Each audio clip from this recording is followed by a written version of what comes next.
del año 2014, 170 aniversario de la primera Constitución de la República.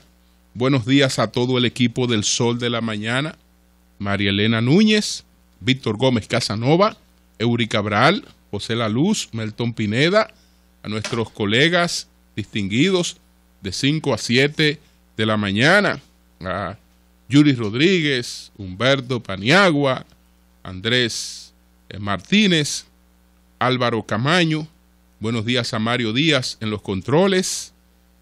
En Santiago de los Caballeros, Ramón Paulino. Así late la ciudad corazón.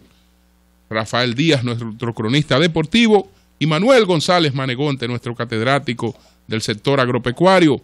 A Helen Hill, nuestra productora, Sonia Patiño, nuestra coordinadora, Joa Bernal, y a todo el equipo de BTV Televisión. Buenos días a todos y a todas. El sol de la mañana. El sol de la mañana. No sé por qué se me quedó grabada aquella expresión de el doctor Joaquín Balaguer, conclusión de la campaña electoral de 1982, campaña que el presidente Balaguer sabía perdida y aprovechó entonces para tener un gesto de sinceridad. Entonces expresó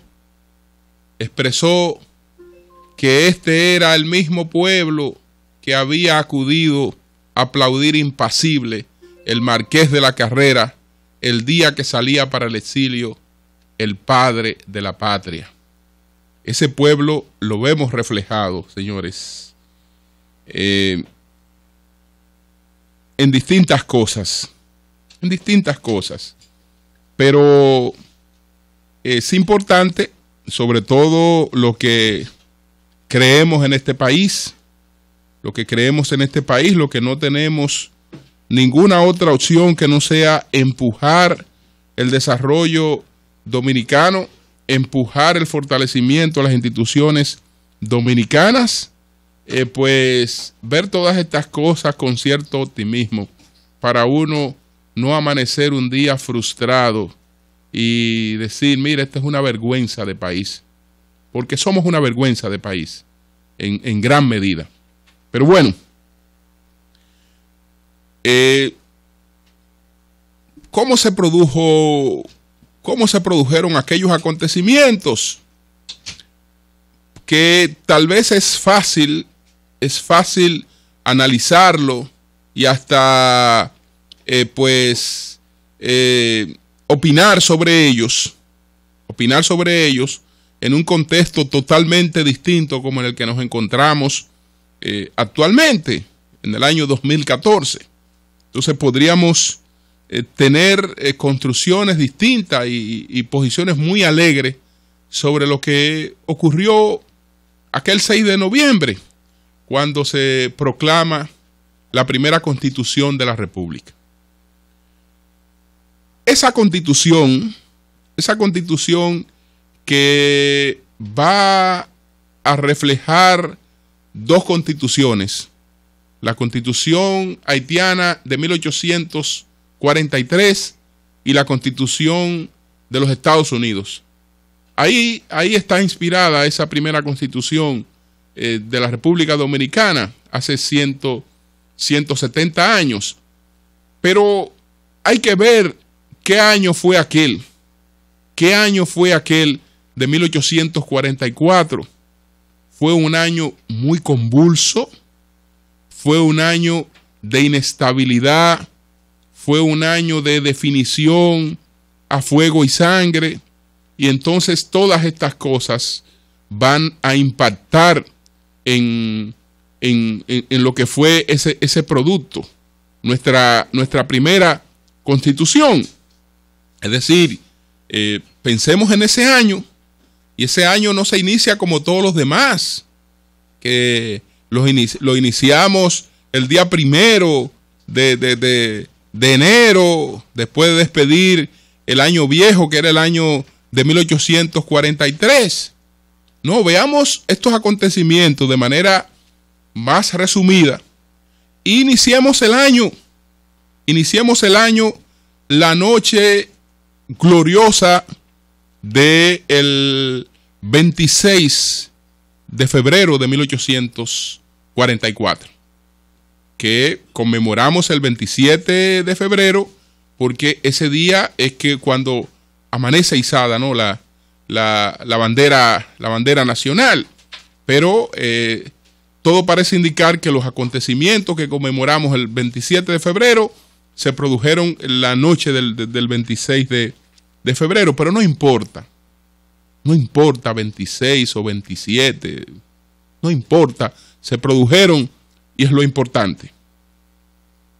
Entonces, se proclama la República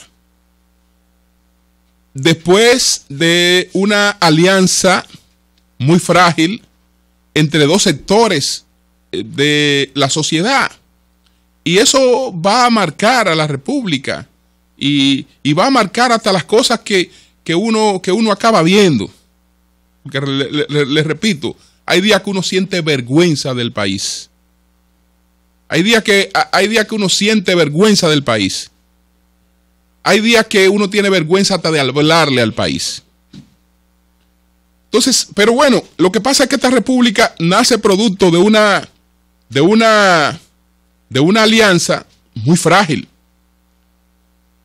Una clase decadente que por ser ya una clase decadente no podía sustentar la república, y otra clase que era muy frágil. Entonces, la república va a ser una alianza de la decadencia y la fragilidad. La decadencia de los ateros frente a la fragilidad de la burguesía trinitaria.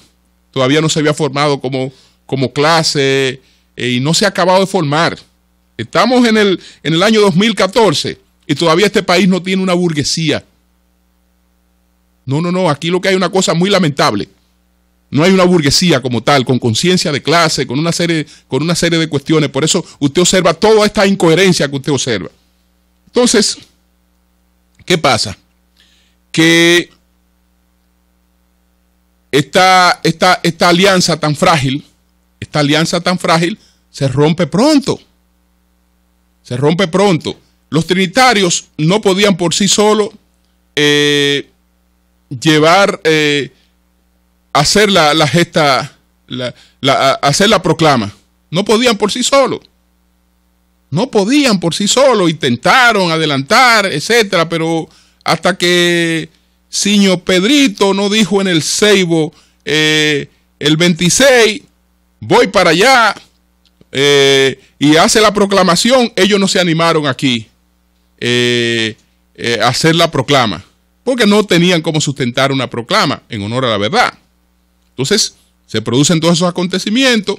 El presidente haitiano, Charles Herrera, al enterarse de que los dominicanos han hecho esta proclama, inmediatamente mandó sus advertencias.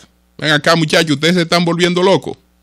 Yo no puedo permitir que este país se me desuna ahora.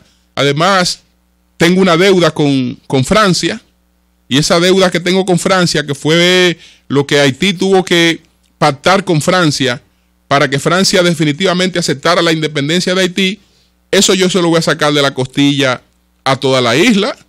Los dominicanos y los hacendados y todo el que tenga algo en República Dominicana va a tener que pagarme impuestos a mí, para seguirme pagando impuestos a mí, para yo reunir el dinero que tengo que mandar para Francia. Así que ninguna independencia, olvídense de eso. Mandó varias amenazas, pero había una determinación entre los dominicanos. No le pusieron caso a estas advertencias del presidente Charles Herrera, y el hombre armó tres divisiones y se lanzó contra la República Dominicana.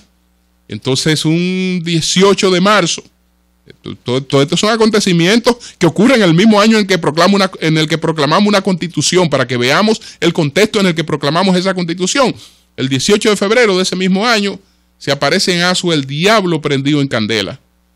Charles eran en persona con 10.000 hombres que por suerte estaban siendo esperados y fueron víctimas de un ataque sorpresivo que los dislocó. Pero se sabía que tan pronto amaneciera y esas tropas se reagruparan y se reorganizaran, venían en busca de venganza.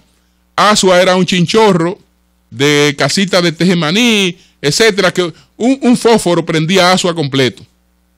Entonces, desde luego, estratégicamente,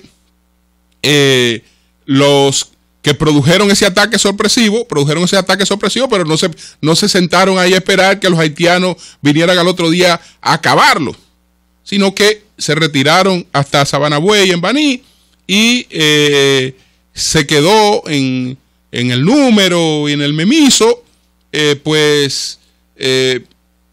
centinela de la frontera,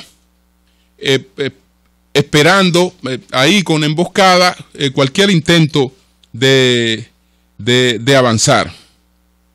Entonces, ¿qué pasa? Que proclama en febrero invasiones haitianas en marzo. Invasiones haitianas en marzo. Conspiraciones inmediatas, después que se decide la suerte, etcétera, empiezan conspiraciones. Había primero una junta central gubernativa. Esa junta estaba integrada por trinitarios, gente conservadora, presidida por Bobadilla, y los trinitarios que saben que este sector no confía en la posibilidad de una república que pudiera sustentarse por sí misma, que tenían otros planes, ya dijeron, bueno, ya hemos usado a esta gente, lo usamos para hacer la proclama, lo usamos para que vencer a los invasores haitianos. Como si el problema se hubiese acabado, ellos deciden una conspiración y sacan de la Junta Central Gubernativa a los representantes de las clases conservadoras, etcétera, etcétera, y empiezan a tomar una serie de medidas que nos conducen a la inestabilidad. A todo esto está concentrado en el sur de la República Pedro Santana, y dicen, bueno, este hombre no lo podemos mantener con esa tropa ahí y con ese poder de fuego porque es un peligro, vamos a sustituirlo. Y mandan a sustituirlo. Y aquello fue una ridiculez. Porque nadie acató la sustitución. Los miembros del ejército le dijeron, no, nosotros corremos la suerte del general Pedro Santana. Nosotros de quien somos es de Pedro Santana. Y estamos aquí por él. Y quien nos sacó y que nos trajo fue el compadre, señor Pedro, que sé yo cuándo. Y nadie aceptó la sustitución. Estamos hablando de un mes totalmente de inestabilidad. Este hombre decide entonces avanzar hacia Santo Domingo. Y con su avance se le trata de detener lo que fuere para negociar con él. Primero la Junta Central Gubernativa le encomienda a José Joaquín Puello que lo detenga, que lo enfrente, que lo detenga, pero parece que aquel José Joaquín Puello también era partidario del diálogo y de la conversación, y además sabía que era Santana, que no era cosa fácil. Entonces después fue Francisco, fue Mella a hablar con él, Sánchez habló con él, lo que fuere, pero ¿qué va? El hombre siguió avanzando hasta Santo Domingo, vino aquí supuestamente a restablecer a los miembros de la Junta Central que habían sido destituidos, y después él se alzó con el santo y la limosna. Entonces, en ese clima de inestabilidad y de guerra, es que se produce la Constitución. Yo creo que aquella expresión de Balaguer,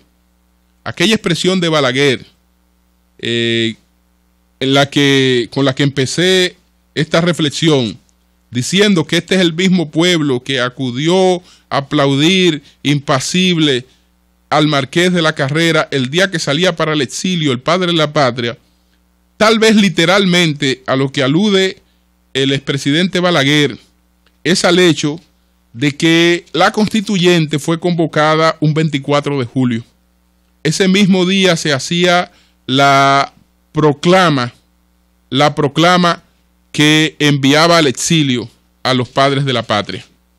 Entonces, ese mismo día se convocó esta asamblea que empezó a reunirse en San Cristóbal el día 21 de septiembre y concluyó con la Constitución del 6 de noviembre de 1844, que todos sabemos que ahí se produjo una situación porque Santana se negaba a asumir la presidencia de la República si no tenía los poderes en una situación de guerra para asumir la presidencia de la República. Y aunque quienes estaban discutiendo la Constitución eran conservadores, porque los trinitarios habían ido al exilio, eran conservadores, pero tenían un concepto cívico y creían en la necesidad de un gobierno cívico. Santana entendía que el gobierno tenía que ser un gobierno militar. Y bueno, los debates se prolongaron hasta que entonces Santana envió un batallón que rodeó el edificio donde se estaba discutiendo la Constitución. Una comisión entonces entró a explicarle a los constituyentes la necesidad por la situación de guerra, y los constituyentes dijeron, bueno, pues así sí, porque aparentemente los planes no eran buenos. Si las cosas seguían como iban, tal vez 2 o 3 de ellos hubieran acabado fusilados. Entonces se aprobó esta situación de, mientras se mantuviese la guerra, darle poderes especiales al presidente para poder formar el ejército, dirigir, etcétera, etcétera, etcétera. Pero esa constitución aún así es un instrumento valiosísimo y es nuestra historia, es lo que las circunstancias pudieron darnos en esos momentos, y yo creo que ahí arranca realmente, ahí arranca en términos institucionales la República Dominicana, con las mismas debilidades con las que nació y con las mismas debilidades con las que hemos tenido que vivir. Nuestro homenaje al 170 aniversario de la Constitución de la República.